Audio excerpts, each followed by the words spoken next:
Plants vs. Zombies 2. Released back in 2013, 5 days after its worldwide iOS release, it topped the free app start in 137 countries. The game had positive feedback from critics. PopCap announced in Gamescom that it had been downloaded 15 million times, making it the most successful EA game launch ever. 10 days later, it was announced that it had 25 million downloads, exceeding the lifetime downloads of the first game. Apple chose Plants vs. Zombies 2 as a runner-up for the 2013 iPhone Game of the Year, but still a shocking amount of people consider PvZ 2 inferior to its predecessor. Is that really the case, or is it just a bad reputation?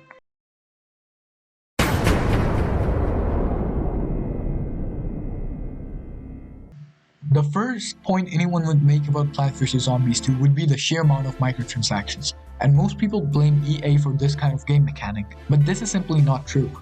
When I look at where PopCap is in the transition to freemium, it's been in our hands. Our success or failure is on us.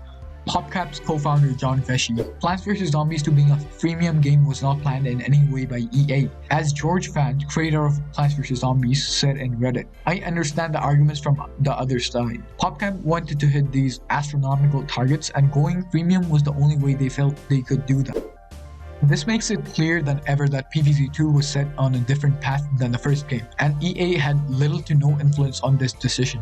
It was supposed to be a premium game at the start, like the first game, but EA requested a freemium PvZ game, and PopCap executives forced it into PvZ 2 instead of making a different game, which was not wanted by the development team. The levels in PvZ 2 seem to be pretty weird as well. They vary a lot. Ancient Egypt's levels are so short, it feels like you are playing a tutorial world, and a 25 level tutorial at that. Then suddenly Big Wave Beach comes up, and the difficulty just goes out of the roof. The premium plants seem to be unbalanced. The recently released premium plant Rhubarberine and Gatling Pea are so OP that you can just play an entire level with them. Just look at Gatling Pea. 400 sun cost, shoots 4 Ps. At this point you might say, oh okay, it's just a 4 P shooters bundled into one. But no, I kid you not. It can randomly activate its plant food without a plant food. And after you plant food it plant food itself, seriously who designed this? It shoots 5 Ps instead of 4, and leveling it up not only increases its damage, the chance of it spontaneously plant fooding increases as well. But this wasn't the plan at all. In fact, premium plants were supposed to be these interesting plants you could buy that wouldn't break the gameplay but still would be fun to use. One can argue premium being balanced for Penny's Pursuit, but Penny's Pursuit itself is one of the worst ideas ever. Zombie leveling is not good game design, and it does not justify premium plants being what it is. Speaking of Penny's Pursuit, Arena. Arena is such a cool concept but executed poorly. Like imagine you going against your friend in Arena getting the highest point with strategy, but the current Arena is basically bring the most OP plants, and you can't compete against your friends. Why, PopCap? Why? Add friendly matches, please, I beg you. At this point, it seems they just add stuff for the sake of adding them. I wouldn't blame them either. It's been 9 years since it was released. The fact they're updating the game is appreciable. And one term gets thrown around a lot when talking about Plants vs. Zombies 2, pay to win. While it can be classified as such, it is not impossible to beat the game without paying. A lot of people have beat it without spending a dime. In fact, I played through this adventure while making this video, and I could beat it without any problems. So it's more of a pay to progress faster type of game.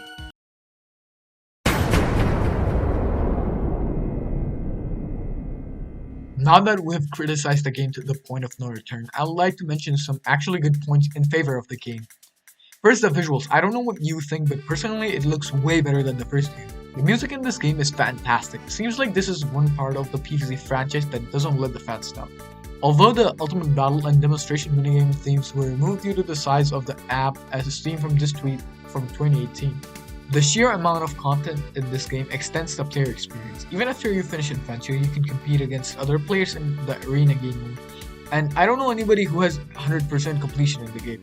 Although it can be argued that the way this is done is not the best implementation of post-game content. Besides, even after almost a decade, the game gets updates. Overall, in general, I think it's a step up from the original game, but not necessarily a step forward. By that I mean the first game and PvZ 2 have a lot of differences in terms of game design. It's a different direction than the first game. Is that a bad thing? Not necessarily. PvZ 2 itself evolved throughout the years.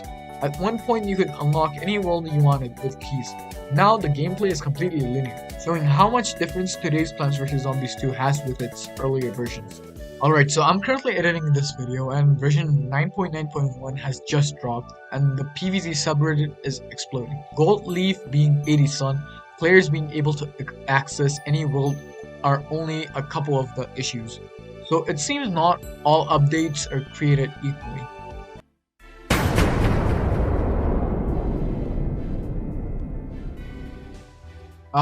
It's time for this.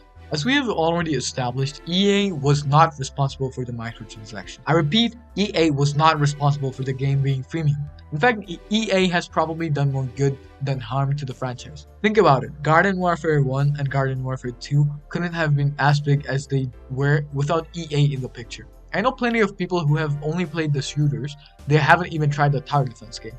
Although I can't comment on Battle for Neighborville because I haven't played it. So before you say EA bad, PopCap good, just do some research on it. There's a great document by 660NJ on this topic, and I highly recommend you check it out. I'll leave the link in the description.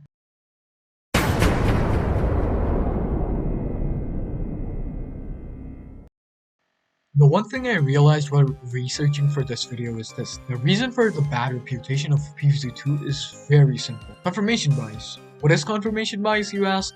According to Wikipedia, confirmation bias is a tendency to search for, interpret, favor, or recall information in a way that confirms or supports one's prior beliefs or values. What does that mean?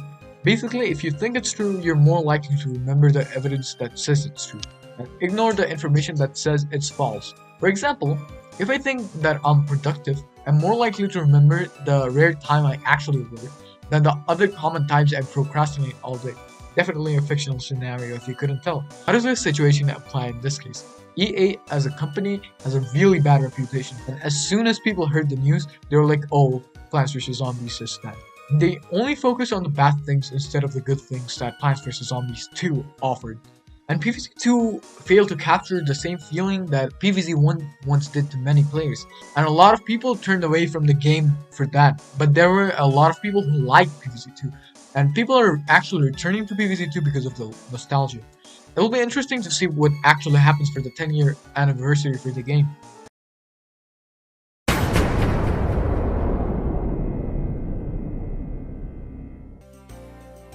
I hope this changed the views on Plants vs Zombies 2 for many people. I personally think the game was fine, but I'd like to hear your opinion. Please let me know down below. Thanks to Creeps20, 660NJ, Pyrodosic, and PJ for providing their veteran opinion on the matter and helping me along the way. If there is anything that should be corrected, please let me know. Thanks for watching up until the end, and I'll see you again someday. Maybe?